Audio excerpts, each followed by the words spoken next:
Running, using seatbelt, catching a ball, and the lazy cups are example of Newton's law of motion. This time, let's find out which law is acting on each example. Are you ready?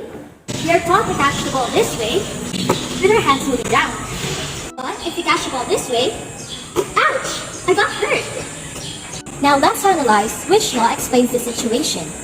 The ball has a mass of 250 grams or 0.25 kilograms, and its speed before it hits my hand is 10 meters per second. And the final velocity after the catch is 0 meter per second. If I catch the ball in a wrong way, the ball comes to a sudden stop at 0.03 seconds. So, how do you calculate the force? Force is equal to the rate of change of momentum. The formula is force equals mass times acceleration. Force is equals to mass times final velocity minus the initial velocity divided by time. Now, let's substitute it to the given.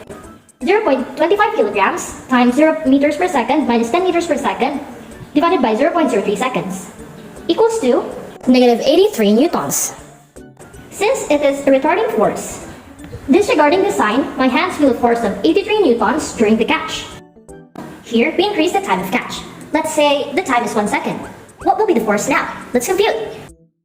Is equals to 0.25 kilograms times 0 meters per second minus 10 meters per second divided by 1 second equals to negative 2.5 newtons. A retarding of 2.5 newtons is about 33 times lesser than the previous value of negative 83 newtons.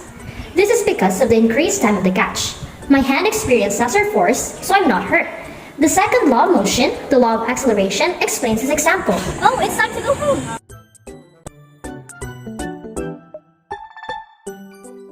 I'm sure you know the importance of using a seatbelt.